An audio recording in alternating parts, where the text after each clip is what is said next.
The X Zone Radio Show with Rob McConnell is largely an opinion talk show. All opinions, comments, or statements of fact expressed by Rob McConnell's guests are strictly their own and are not to be construed as those of the X Zone Radio Show or endorsed in any manner by Rob McConnell, Relmar McConnell Media Company, the X Zone Broadcast Network, its affiliated networks, stations, employees, or advertisers.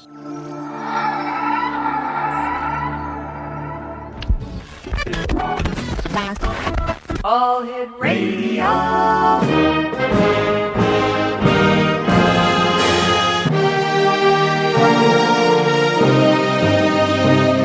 Welcome to the X Zone, a place where fact is fiction and fiction is reality. Now, here's your host, Rob McConnell. And welcome to the X Zone, everyone. My name is Rob McConnell, and for the next 4 hours, I'm going to be your host and your guide as together we cross the time-space continuum to this place that I call the X Zone. It's a place where people dare to believe and dare to be heard. It's a place where fact is fiction and fiction is reality. And the X Zone comes to you Monday through Friday from 10 p.m. Eastern until 2 a.m. Eastern on the Talkstar Radio Network, the X Zone Broadcast Network, UK High Definition Radio, Euro High Definition Radio, Star Cable, and our growing family of broadcast affiliates right across Canada, the United States, the Caribbean, Central America, South America, the Pacific Rim, Asia, India, Africa, and Europe. Worldwide toll-free, there's only one number, 1-800-610-7035.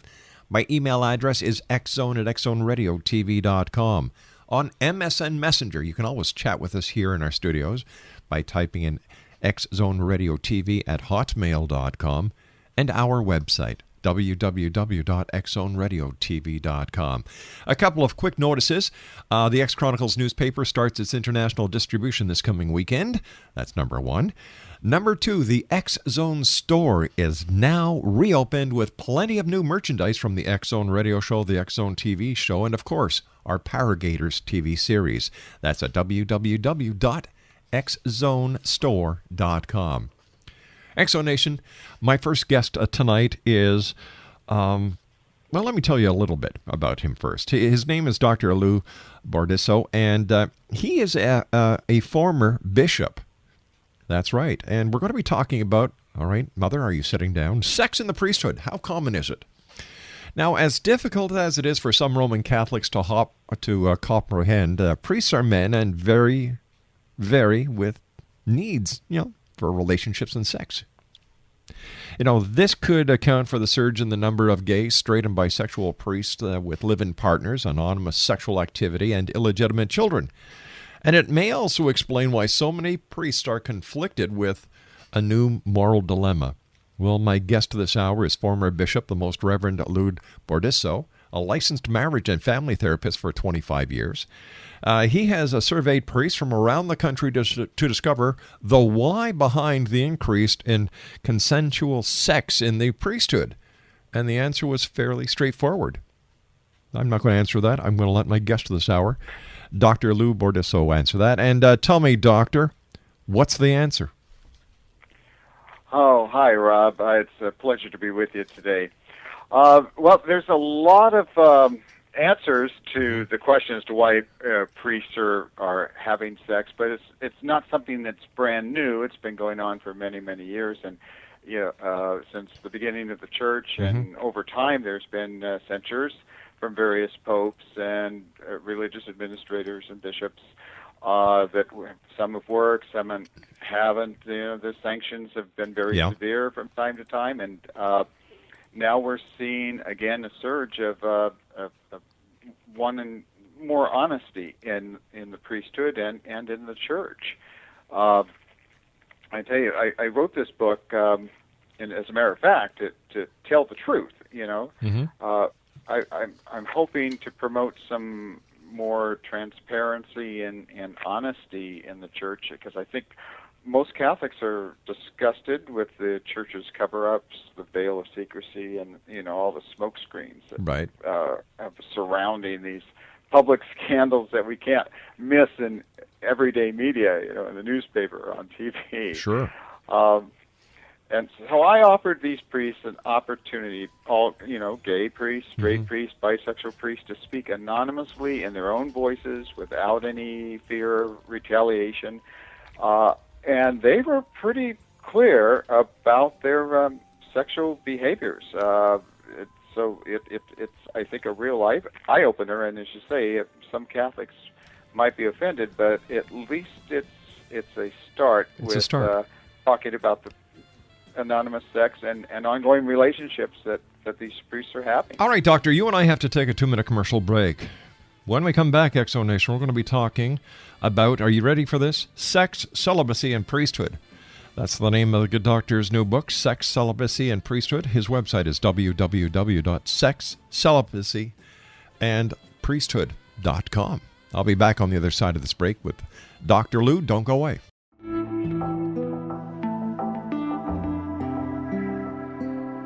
Take a step back in time and discover old Florida cuisine at Marsh Landing Restaurant in Fellsmere. Enjoy delicacies such as frog legs, gator tail, catfish, and swamp cabbage, or enjoy the more traditional cuisine like hand-cut Angus steaks, ribs, and seafood. Join us for breakfast with a southern flair featuring sweet potato pancakes, biscuits, and gravy, and much more. Planning a party? Marsh Landing's private dining room can accommodate groups from 8 to 80 people. While you're visiting, enjoy the historic pictures, artifacts, and stories that line the walls. Marsh Landing is truly a unique experience. Marsh Landing Restaurant, 44 North Broadway in historic Fellsmere, or visit marshlandingrestaurant.com. Marsh Landing, old Florida cuisine at its best.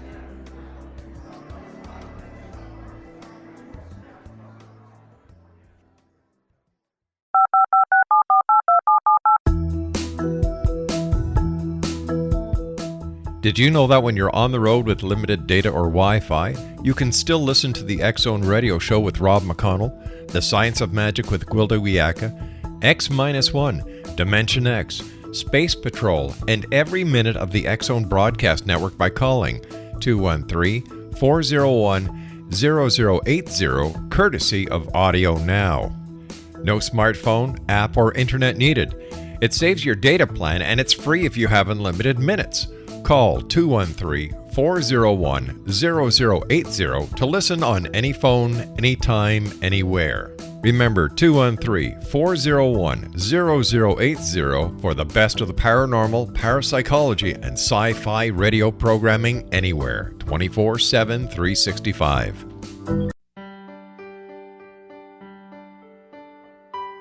We all desire health, happiness, and fulfillment, but often get in our own way.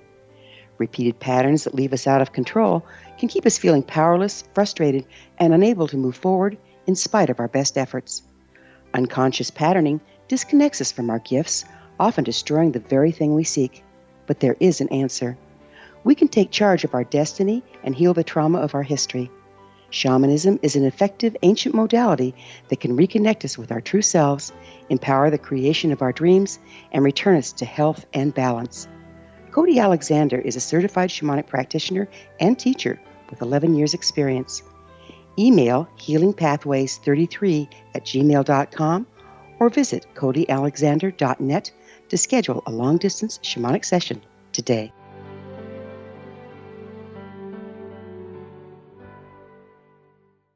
Welcome back to the X-Zone, everyone. My guest this hour is Dr. Lou Bordisso. He is the author of a new book that's going to shake the Vatican. I swear I can just see the Pope getting his tranquilizers ready right now as we're talking about this. The book is entitled Sex, Celibacy, and Priesthood. His website is www.sexcelibacyandpriesthood.com. Maybe, Dr. Lou, we can just go back a little bit in time. Why was it, or why is it, that priests are supposed to be celibate? God, they're human beings. Indeed they are. Boy. You know, we go back in time, you could start it around up until about the 3rd century. Mm-hmm.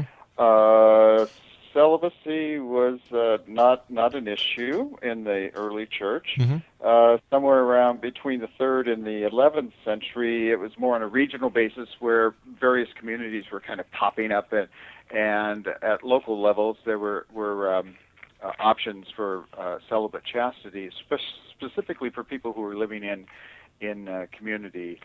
But then you got around the time of the Council of Trent, around the 11th century and so on, and it was more of a universal codified expectation of celibacy, and you also had some dualistic thinking, the separation of the sacred and the profane. Mm-hmm.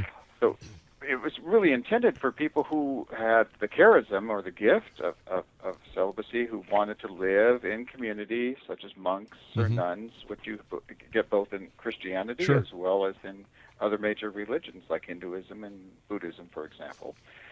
And that because of some theorize because of financial reasons and power and control and money, we got into a place where celibacy has been imposed rather than an option for those who freely choose celibacy in a response to what they consider to be God's call.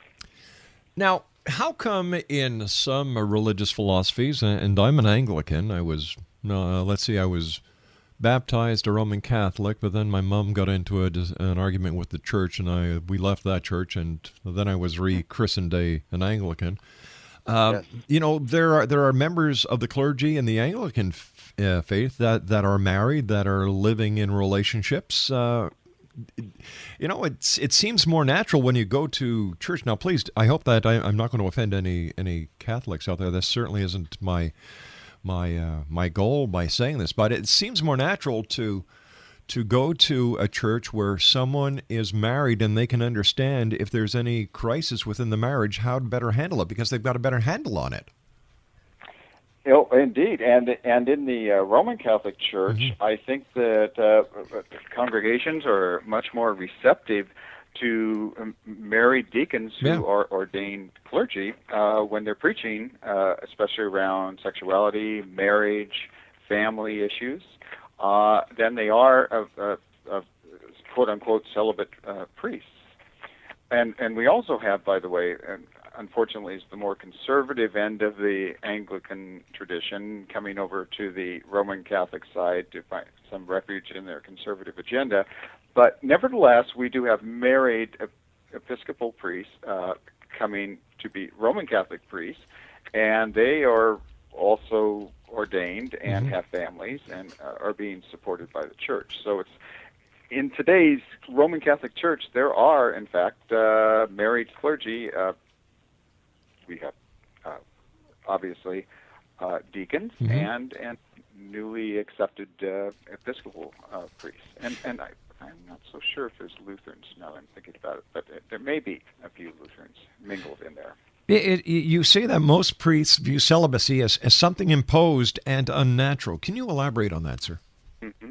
Well, celibacy is a condition for ordination in the Roman Catholic Church. Now, I was ordained within the old Catholic Church, which, Okay. by the way, is in full communion with the Episcopal Church, traditionally. And I left the old Catholic faith tradition when I retired, and I actually reconciled with Rome, but I'm not in active ministry. I am in private practice, but it is definitely something that's not a calling for all people who are wanting to be priests.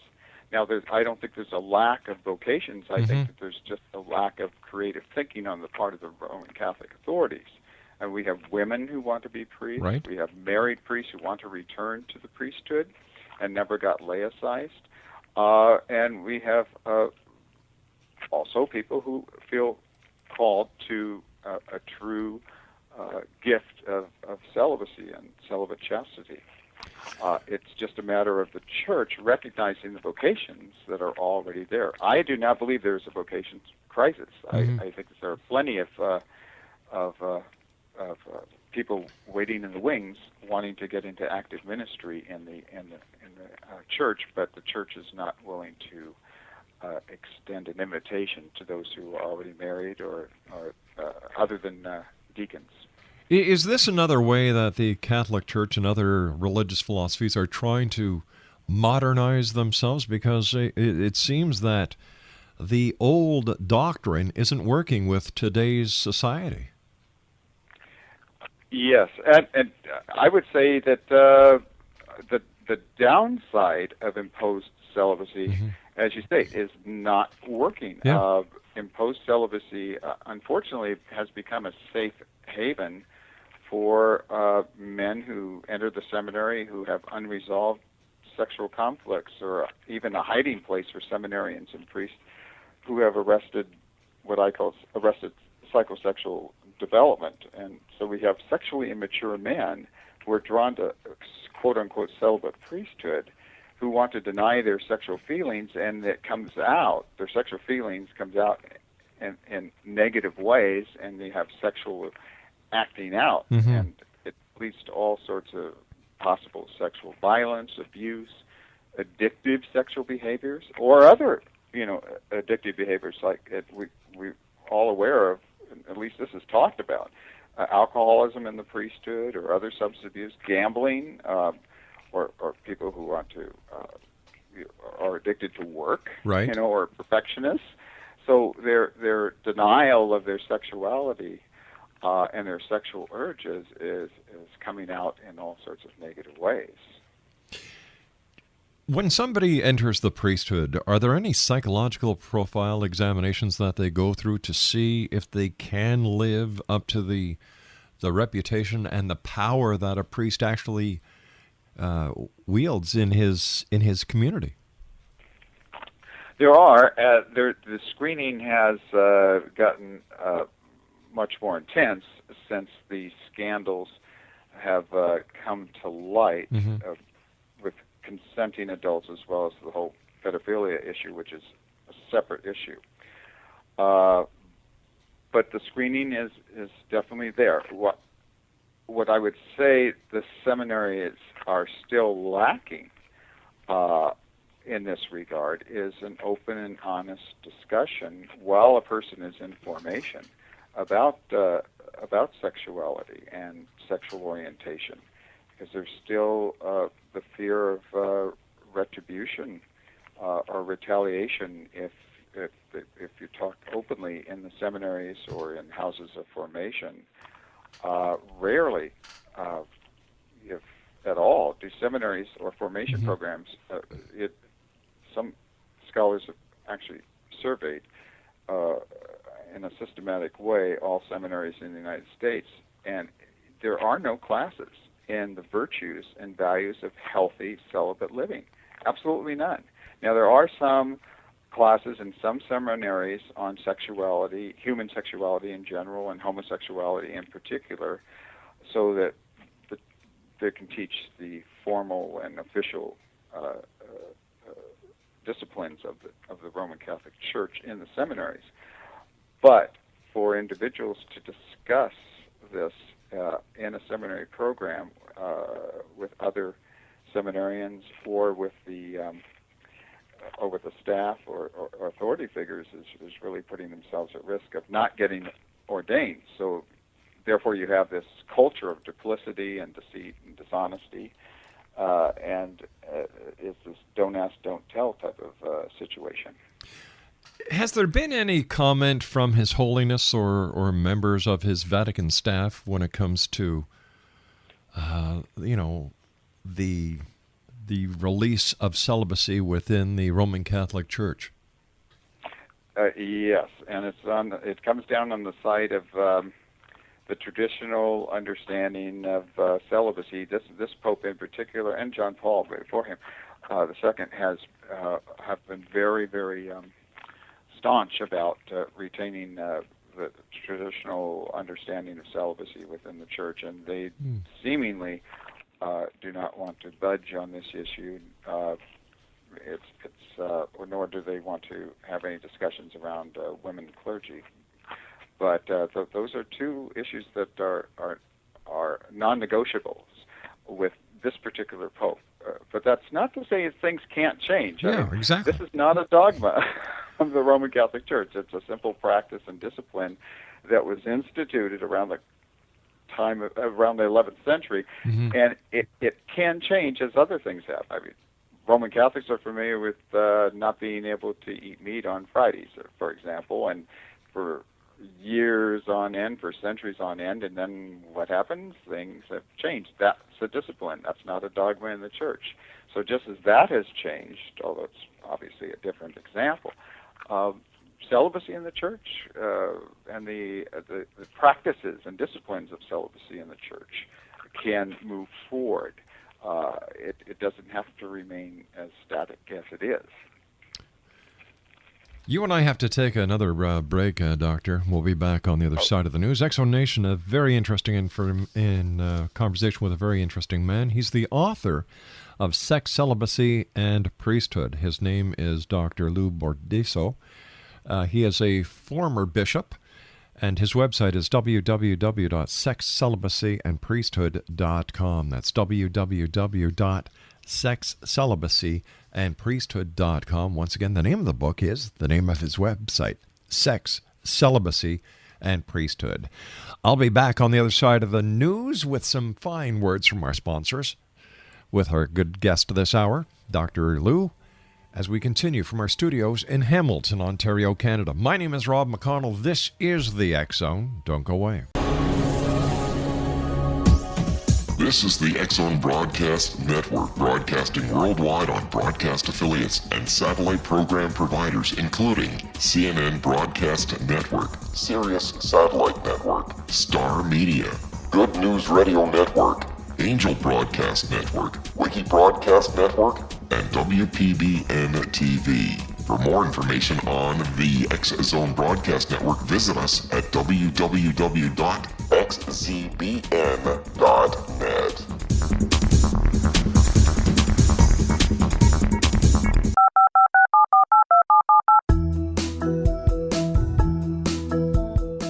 Did you know that when you're on the road with limited data or Wi-Fi, you can still listen to the X-Zone Radio Show with Rob McConnell, The Science of Magic with Gwilda Wiyaka, X-1, Dimension X, Space Patrol, and every minute of the X-Zone Broadcast Network by calling 213-401-0080, courtesy of Audio Now. No smartphone, app, or internet needed. It saves your data plan, and it's free if you have unlimited minutes. Call 213-401-0080 to listen on any phone, anytime, anywhere. Remember, 213-401-0080 for the best of the paranormal, parapsychology, and sci-fi radio programming anywhere, 24/7, 365.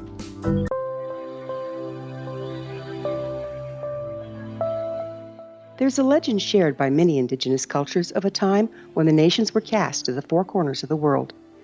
Each nation was given a body of sacred knowledge that held a different portion of the truth to preserve. True reality could not be known until all the nations reunited, combining the information. If a single one was missing, the world could not be reborn and darkness would prevail. The Science of Magic Radio is dedicated to reuniting the sacred knowledge. With the understanding, none of us has all the answers, but together we can open new perceptions and possibilities. Through our combined vision, the world can be reborn into a place where darkness no longer prevails. Join me, Gwilda Wiyaka, and the Science of Magic daily on the X-Zone Broadcast Network, xzbn.net, or visit us at thescienceofmagic.net.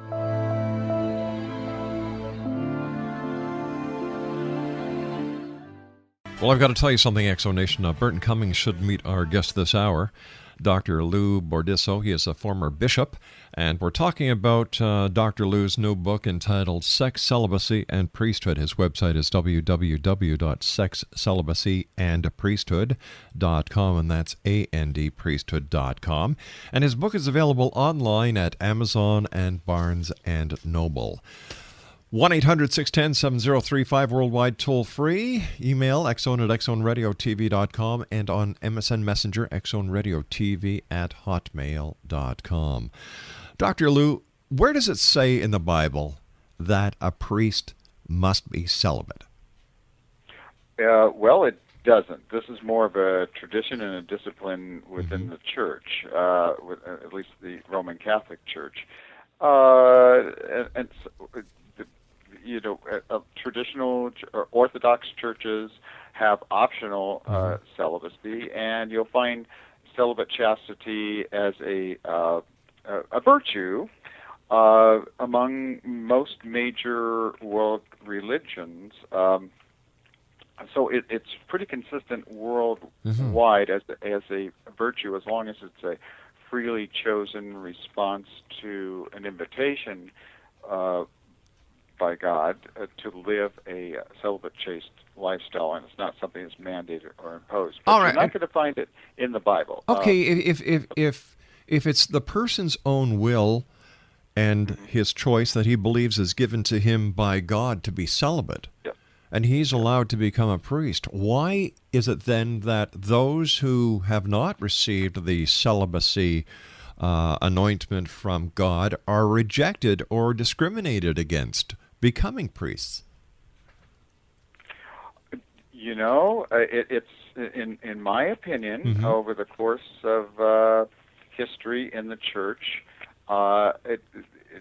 celibacy has been a way by which to foster dependency of priests, both economically and emotionally, onto church and to church authorities. And so we're talking about control here.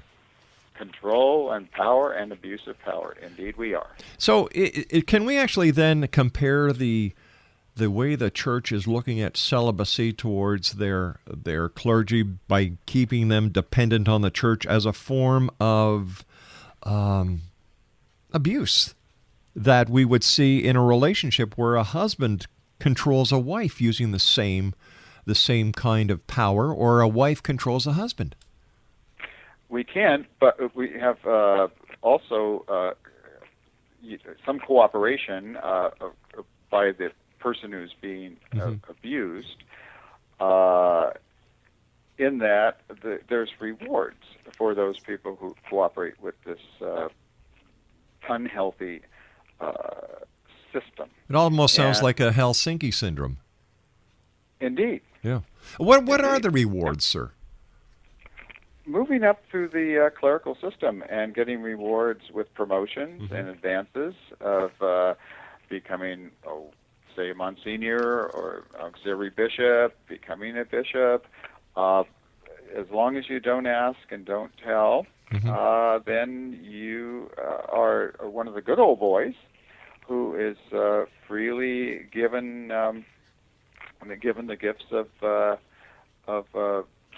gratification of moving up the corporate system and the corporate ladder. You use corporate. Cooperating power and abuse in corporation. You just said corporation, and I've always looked at the Vatican and Catholicism as a major corporate entity. I know for a fact that the Vatican owns millions and millions and even billions of dollars worth of real estate around the world, including the Montreal Stock Exchange in Victoria Square is owned by a company that, when you do the tracking backwards, you end up in the bank of the Vatican Bank, which is owned by the Vatican. So the way I look at it is that the Pope is the CEO. You've got the cardinals and the bishops who are the board of directors, and then you've got the people who go to church every Sunday, dip into their pocket with their tithing, put it in the collection box as the shareholders.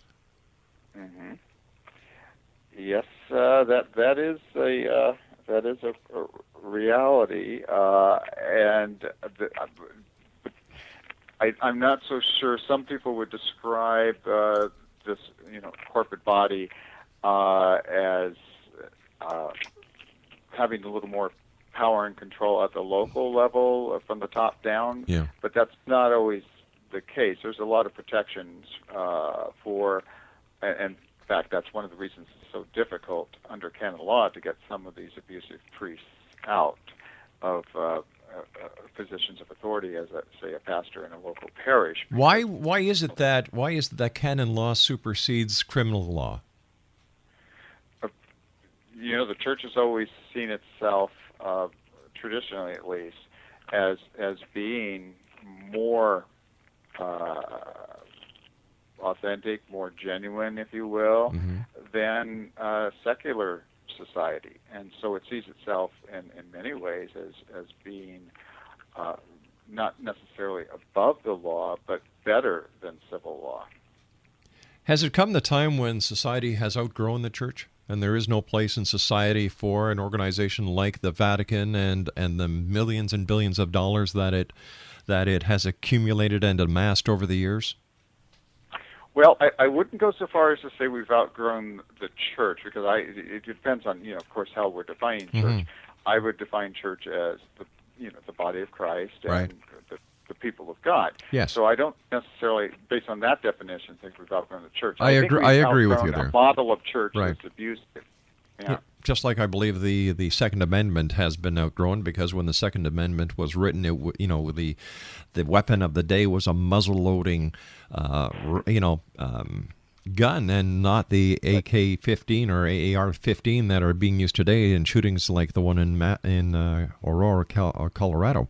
So where's the happy medium here then, Doctor? How do we keep both sides happy, but keeping the interest of those who, in my opinion, are most important here, and that's the parishioners?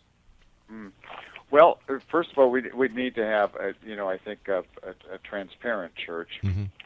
And so I propose, at least in the book, as one other person at least, who is a former Christian brother, Salm is the last name, Salm.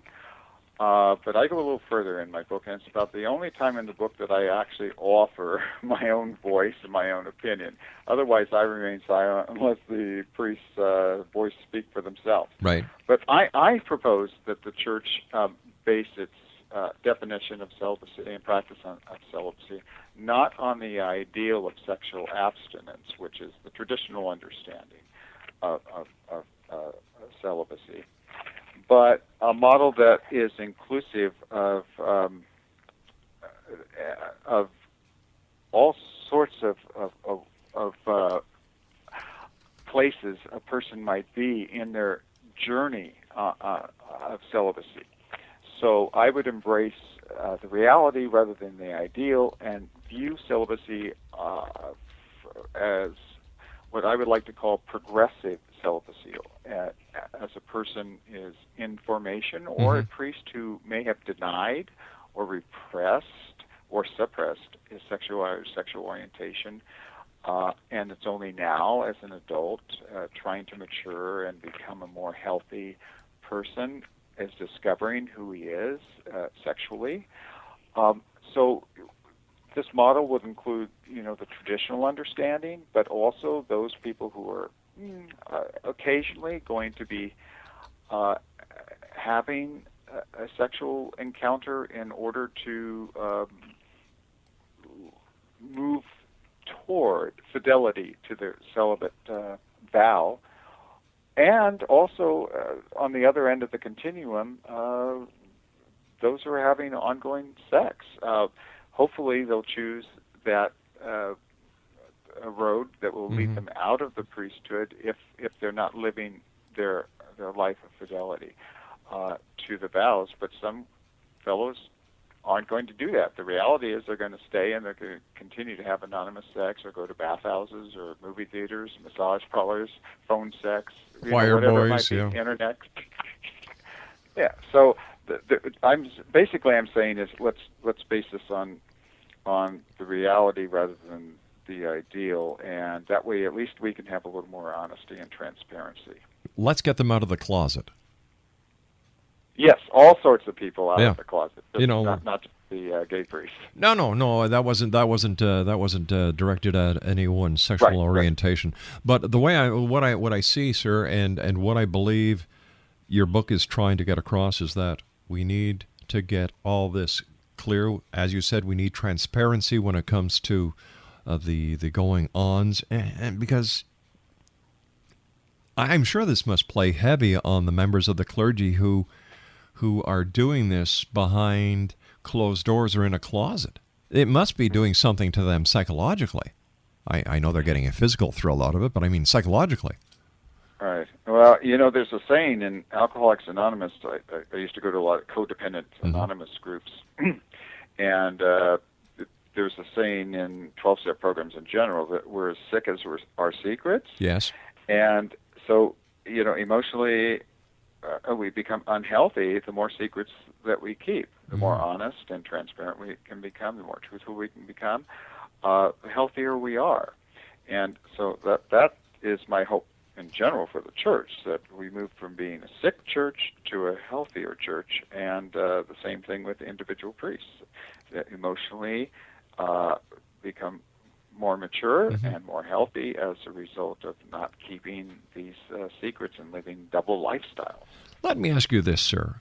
What have been the comments and feedback that you've received from friends and other members of the clergy on your book? It's been, oddly enough, I was thinking as I wrote the book that I was going to, the wagons were going to circle around me, and Catholic apologists were going to come down on me very hard. But the feedback I've been getting among friends has been positive, of course. Yes. But on the internet, I've been getting comments both from the far left and from the far right, both thinking I'm in their camp because I'm not very self-disclosing in the book.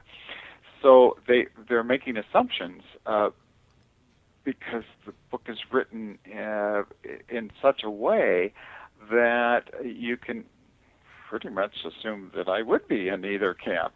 And so I've had positive comments on both sides. Well, plus you're a licensed marriage and family therapist. You've been doing this for 25 years, so you've got credibility, plus you've been a bishop, so you know all sides of the story.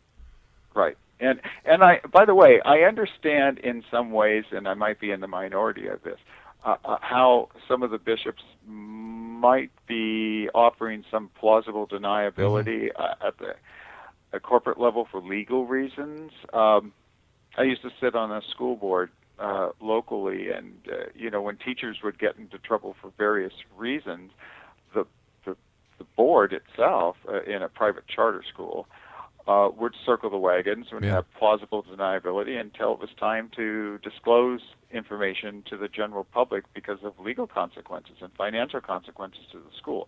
The same is true within church circles. I mean, it is a legal corporate body, and their role, in part, as a trustee, is to protect the corporation.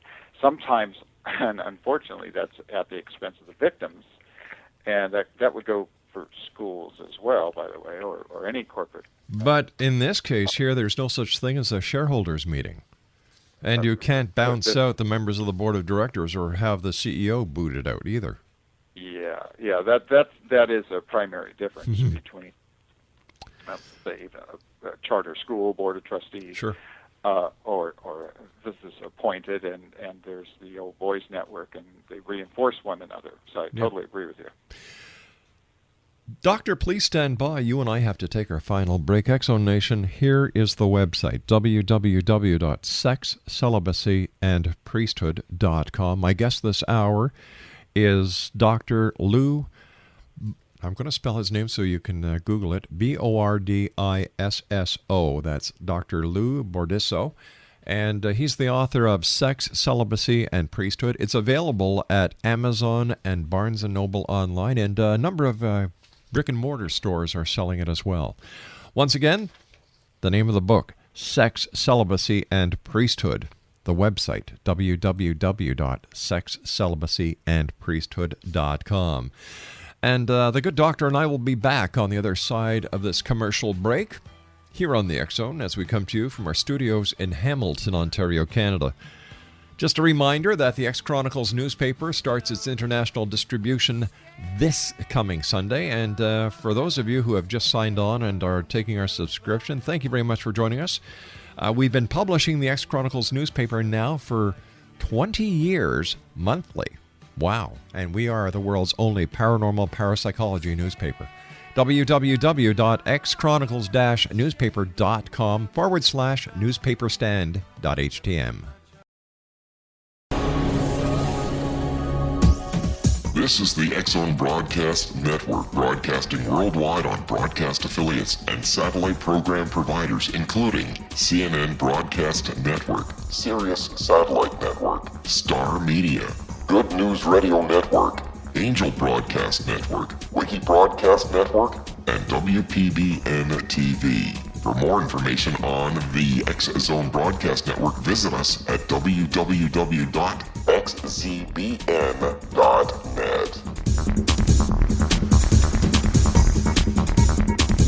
19 Sergeant Central.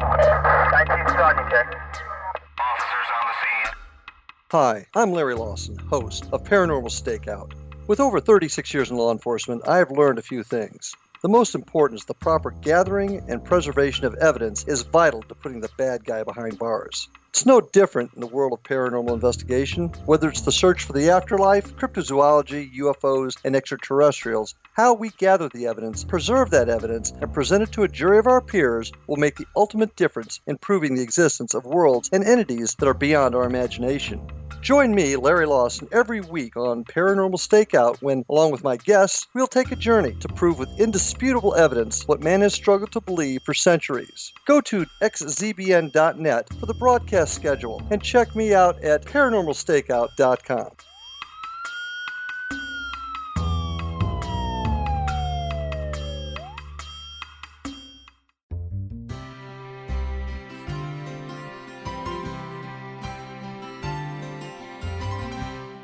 True healing must address 4 levels: physical, emotional, mental, and spiritual, for us to live joyful and productive lives. We tend to treat 3 of the 4, leaving the spiritual languishing. If you're tired of the same dysfunctional patterns cropping up in your life, soul balancing is for you. Trixie Phelps, owner and founder of Soul Balancing, is a naturally gifted energy healer trained in numerous esoteric forms, including shamanism. Trixie has created a powerful modality that safely and effectively clears your energetic field. A soul balancing session can remove interference, heal trauma, and restore your hope. Contact Trixie for a life-changing long-distance session today, www.soulbalancing.world.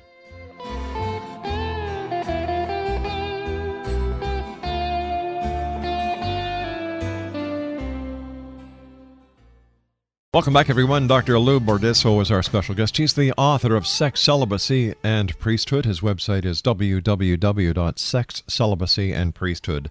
Dr. Lou, what are the 8 ethical standards all priests need to adhere to, sexually active or not? Well, these are some ethical standards that I've been putting together through the years, and many of them actually come from my own seminary education.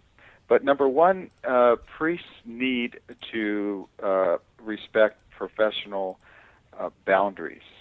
It's all too often that the clergy and abuse those for their own needs, and so don't become personally involved with a parish member or a pastoral counselee or somebody who's being directed for spiritual direction, because there's a dual conflict of interest.